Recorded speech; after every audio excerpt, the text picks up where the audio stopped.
Hey guys, welcome to episode 3 of The Whole Shot. Today we're going to be talking about this COVID Crusher 2.0 race that is coming up this weekend. That's a hard enduro race that's part of the SEER Racing Series. We're going to be talking a little bit about the gear that we're going to be carrying along. That's why the gear bag's sitting up there. And we're also going to be talking about some races coming up this season for some other series. So if that's the kind of thing you like, then hit the like and subscribe button down there and stick around.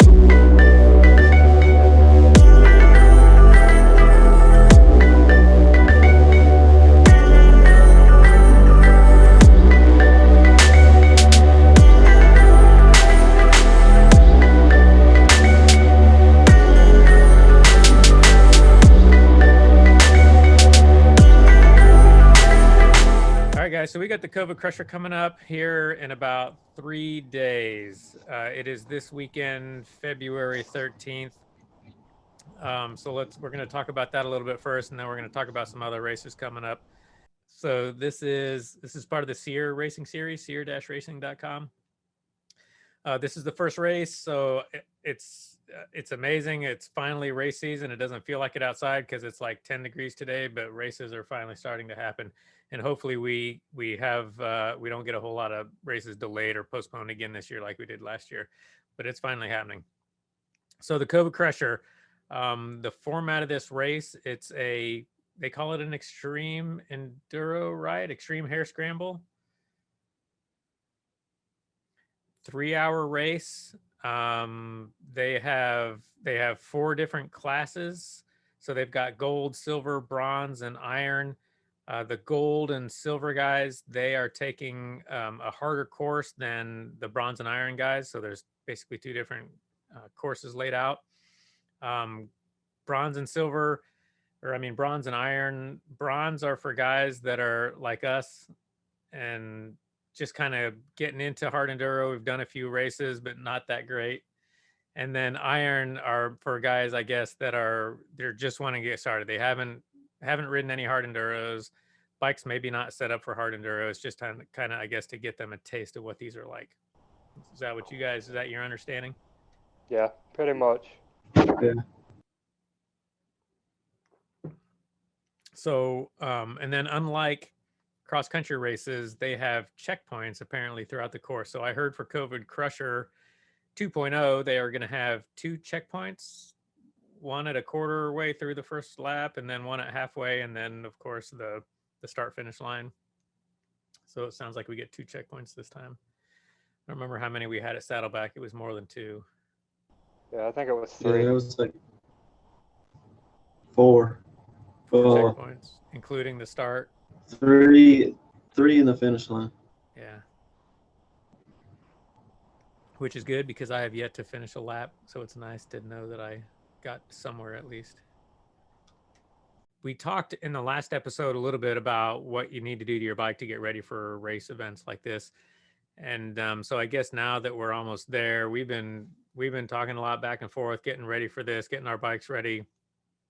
And so what we didn't talk about last time was just gear. Like what are you going to wear? What are you going to take with you on this race? Like, are you wearing more protection, less protection? What kind of stuff are you carrying as far as hydration or tools? What are you guys bringing with you?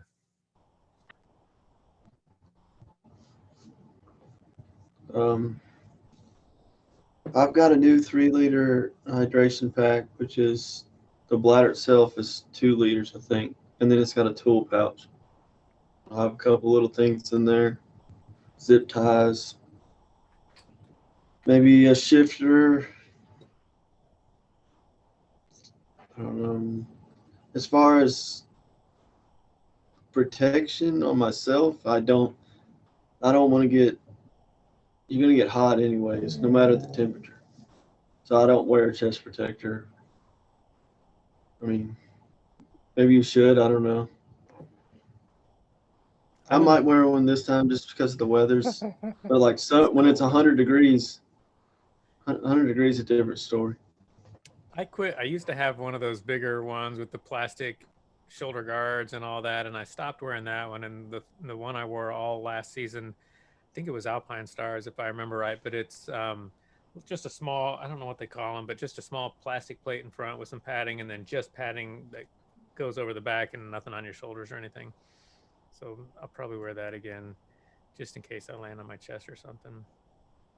But You might want a chest protector because it's like a mad dash 50, 60 riders start, and there's probably going to be some mud. yeah, Those hurt when you get hit in the chest. yeah. Yep. I heard that. So that's a little different because at Saddleback we left in lines of like 3 or 4 or something like that, and so here it's going to be the entire class leaves the line at the same time. that That's the way creates I bottles. understand it. That'll be cool.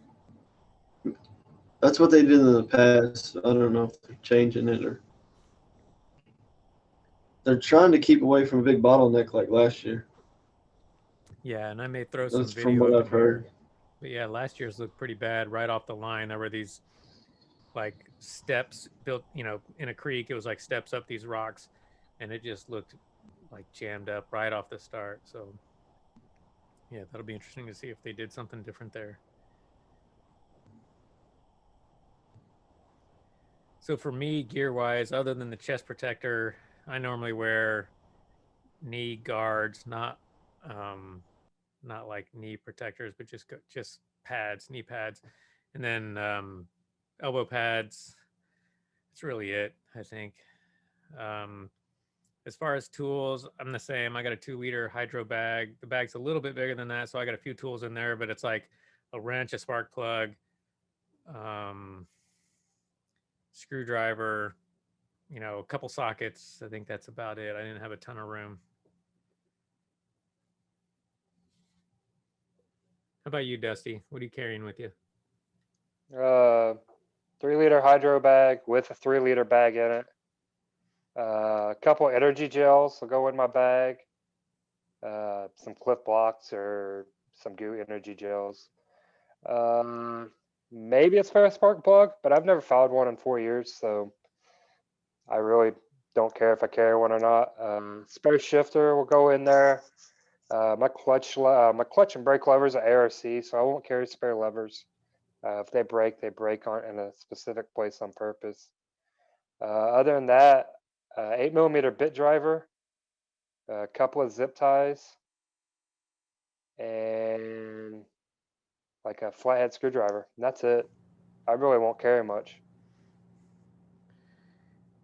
Yeah, there have been. I guess I do have a spare shifter too.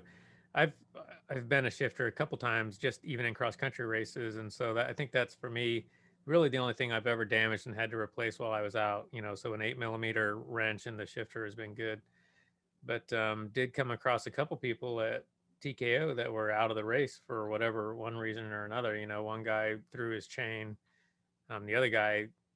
Is that TKO or is that Saddleback? He had some issues with his electrical system. I don't remember. Yeah, That Saddleback. with that Sherco. Not a lot you can do about that. You're not going to carry a ton of parts, but that was the guy that had was it a bad coil or something like that? Yeah, something like that. He was way out there too. You're gonna have an extra clutch pack, Dusty? Change it out halfway through. Yeah. Yeah. I might need one. I haven't replaced my clutch in like a year and a half, so it's due to go out. So it probably will go out. If it's been that long, you're long overdue. I thought you were a one clutch a race kind of racer. No, I'm a one clutch a year. The EXP disc in there is like 2.5 years old. I don't know how it's still going. I need to pull it out and measure it probably. We'll see how it does this weekend. No time to change it now. Yeah. No, we're right down in the wire now. Yes, and I know I'm heading out on Friday because it's in Alabama. We're in Indiana. So heading down Friday, camping that night, and then hitting it 10 o'clock the next morning. Yeah, we'll be leaving Friday too, Josh and I. Singing, watching Teletubbies and singing some songs together. Yeah. How long of a drive is it? Do what? How long of a drive is it from your house? From my house, like 7 hours by Gmaps. So in the camper, probably 8. So we'll make it there Friday evening. Yeah. About 7 for me, I think. All right, cool. So that's a COVID. So when we get there, you know, I know at least I'm gonna get some GoPro footage from my camera during the race. We'll hopefully do a little video when we get there and talk about kind of what we see and what's going on. And then we'll do a race cap or a recap after the race at the end too. So before we go on to talk about some other races that are coming up, I guess, you know, maybe talk a little bit about kind of who's out there and see if we want to make some predictions as to who's going to do what, you know, what places these guys are going to get. So I did see they're up to, I'm only looking at the gold here. We're at about 130 something, 133 registered racers at this point. We're running bronze. We got 54 in our class, which is ridiculous. But looking here at the gold class, so if I was going to make some predictions, and I'm only basing this off of who's registered already, my guess would be, now I don't see Nick Farringer on here. I'm assuming he's going to this. Nick will be there. So I'm putting him in the top position, followed by Jordan Ashburn, Quinn Wenzel, Ryder LeBlanc. And then I didn't know about the 5th place. You know, I kind of followed this last year, and looking at who's registered here, I think that actually this Travis Wilson did pretty well. So I'm putting him in the 5th spot. Well, you got the first spot right. Didn't get the rest of them right. Well, what do you think? Nick will be first. I believe I'm pretty sure he's going to be there. He was in the intro video on the SEER page, so I would assume he's going to be there. But 2nd place is going to be Ryder LeBlanc. 3rd place will be Ashburn. I think Quinn will finish 4th because he's on a brand new bike, and I don't know that he's had a whole lot of time to adjust. And then 5th is Chuck DeLulu going to be there? No, he's not going to be there. What? 5th, Drew Dobbs. It's a good call. First race of the year, it's anybody's game. Could be anybody's. You know, and that's the other It's thing. whoever's been putting the work in the off season. Yeah. And the next thing I was going to talk about, at least, like, it doesn't matter to some of these guys, and you know, Nick and Jordan, these guys, weather doesn't matter. But for me, the weather can make or break a race like this. And I know when we first signed up, or we pre-registered here a couple weeks ago, it was looking beautiful, dry, and you know, mid to upper 50s. And now as we're getting closer to, you know, we're here just a couple days away from it, it's looking like rain and 30s. So I was listening to the American Hard Enduro. They had I can't remember his name from SEER, but they were talking about the race, saying that they were out there the other day and it had rained here a couple days ago, and saying that the hills and the mud were just really slick and greasy. So if we get more rain on Thursday like we're supposed to, it should be really, really interesting. Yeah, it'll be fun. Real fun. Yeah. Toe strap. Toe strap. I got the toe strap out already and put it in my hydro bag. So I should have talked about that when I was talking about gear. You need the toe strap. That came in really handy at Saddleback last year. Yeah, it did. Let's see. All right, cool. So before we go on, talking about maybe some other races, is that it? Anything else about COVID you guys want to talk about? Not really. Looking forward to it. Just ready. I know, man. I'm just so ready to go racing. It's been a long time. It was a shitty season last year with all the cancellations, and I'm just ready to get back at it, especially doing something different, doing the hard enduros this year. I think that's going to be super cool. I'm glad I was able to ride my bike yesterday. Get it all dialed in.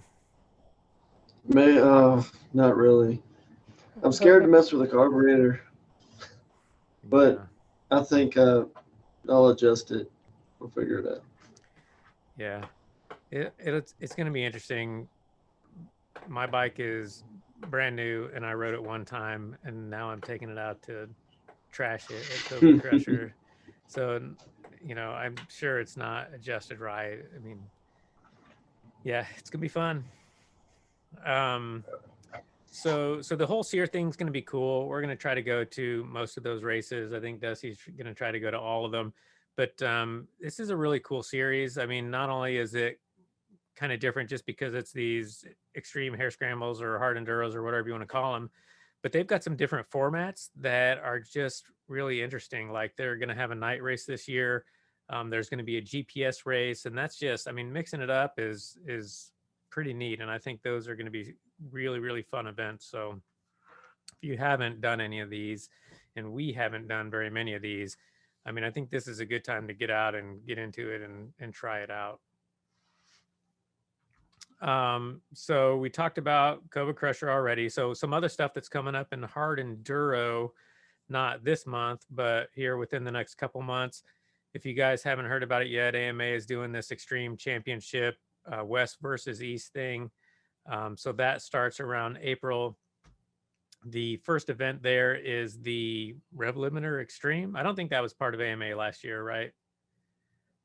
No, it was, but it just kept getting postponed because usually it's in like February or March. And last year, because of COVID, it was in March. Last year, because of COVID, they ended up pushing it back to after TKO. It's an AMA event. It was still an AMA event, but I don't know if it was part of the Grand National Championship or not. Okay. I don't think it was. I'm not because of that. completely up on how this thing works because they've got a West, it's one series, but they've got a West series and an East series, and then I thought at the end of the season West battled East, but the Rev Limiter is like round 2 for East and round 1 for West, or maybe it's the other way around. So they're doing it combined at the very beginning of the season, and so I don't know exactly how it's supposed to work. Yeah, I'm not sure either. Ask Mark, he knows. Yeah, well, that's Mark. That thing's run by Mark Koch, really great guy. You know, we see him out at TKO every year. So just a really swell guy. All right, so got some other races coming up here pretty soon. So the first IXCR, which I think is almost always in February, is coming up. And of course, it is at the Badlands Off-Road Park in Attica, Indiana, which you either love or you hate that place. I am in the camp of hating that place because I only have a little 250F and it struggles in that knee-high pea gravel. But that's coming up. And I don't know what kind of weather they're going to have, man. But right now it's looking like not really great weather. But that's a nice thing about that place is you can ride there. It doesn't even matter what the weather is. It can be snowing or raining. It never changes. We've raced Deer Ridge in every condition, so I'd rather race Deer Ridge in the snow than race there. Yeah, I hate Badlands, man. So Place many is terrible. freaking whoops and shitty sand. It's not even sand. It's just Pea gravel. You got a little bit out there, like a little rock garden and a couple things, but it's just junk. But it's the first race of the year, so when it's nice out, that place will be freaking packed. I mean, a couple of years ago, it was like 70 or 75, and I mean, hundreds and hundreds of people showed up for that race. You know, what was there, like 500 people? Yeah, I don't know. It was crazy. It was just huge. Yeah, it was crazy. So that's coming up. So glad to see IXCR starting again. I know you said you weren't planning on doing any IXCRs. I'm probably going to do some of the ones that I like more than others, which doesn't include Badlands, but they do have some fun tracks, some fun courses. What else is coming up? So in March, the first Crossroads in Palestine, Illinois is going to be happening, and I haven't been to a Crossroads yet. I'd like to do one of those maybe this year. And I know we talked about this in one of the prior episodes, and I've already forgotten, but what is the format of a Crossroads race? The format's about the same as all the other series, but they do have, I don't know, 2 or 3, 4 tracks that have an MX track affiliated with the XC course. So, but for the most part, the tracks are a lot smoother I don't know. I mean, they're just an easy flowing track, and bikes race on Saturday, not Sunday. Yeah, that So would be you have a nice. fresh track. It's nice. Their series runs really smooth too. Yeah, I'd like to try one of those. You know, I I haven't done a Crossroads. I haven't. I did do an Extreme. Done some Midwest. IXCR has been my favorite series so far, just in this area, just because I think they run it really well. The guy that lays out the courses, Craig Bowman, and all the other guys that work there, they do a really great job. But man, I hate racing on Sunday. I don't hate racing on Sunday. I like racing on any day, but I like being able to race on Saturday, get home in time to wash the bike, clean up your gear, and just get all your shit taken care of before you got to go back to work on Monday. And we went to so many races in IXCR where it's like you just get home too late in the day on Sunday to do any of that stuff. And what's worse is when you go to one of those just nasty mutters, you know, and you get home and you can't do anything with your bike or your gear, and it just sits there and waits and dries and gets caked on. Um, so that is one cool thing. So Crossroads is always on Saturday for bikes. They only do bikes, right? Is that right? Or do they do both bikes and No, they four-wheelers? do both. Okay, but they always do bikes on Saturday. They don't do side by sides, I don't think. Okay. So Crossroads in March, and now Extreme XC. Their first one is in March. It looks like the 20th out of Bloomfield. So Extreme XC is new. Was it last year they started up? Last year or the year before last? Don't be It's fooled by the been name. 2 years. 2 years ago. Don't get fooled by the name. It's not extreme. It's a cross country series. Kind of. Uh, we had this other series going on that's been around here for a long time, MWXC, Midwest XC. It just seems like all the riders from MWXC just kind of migrated over to Extreme XC. I think the last time I looked, extreme or Midwest numbers were extremely low. I think most of those people moved over. In fact, I didn't even look up their schedule this year to see what was going on there. I know they've got new ownership this year. Maybe those guys can turn it around. But so we've got Extreme XC in March. What is there any other series close by that I'm leaving out? KXCR down in Kentucky, but I don't know what their schedule is. I don't think they've posted a schedule. OXCR, I don't follow very closely, right over across the border in Ohio. Is it right? Is that everybody? No, Pretty there's much. another one. There's a Grand Prix starting up. Oh yeah. The high, is that High Fly? Yeah, at High Fly. High Fly MX Park. Where is They that? ran a few Grand Prix, Scottsburg, Indiana. Okay, down by Louisville. Yeah. That's cool. How long have they been doing that? They ran a couple of them last year and the year before, but they're going to run like kind of like a series. I don't know how many races. Cool. Yeah, I didn't know about that one. All right. Well, let's wrap this shit show up. So we got a couple days left here to prepare for COVID. Like I said, when we get down there, we're going to do some videos once we get there, course race footage of how awful we do, and then kind of a recap to tell you how much we regretted even going. But that's the plan for now. And we're just going to keep these coming. We'll try to come up with some different topics here and there along the way, but mainly kind of focus on kind of race coverage and primarily the SEER series, although we'll cover some of these other races as we go to them as well. All right, guys. Thanks for watching or listening, and make sure you check out the next episode. And until then, we'll see you at the races.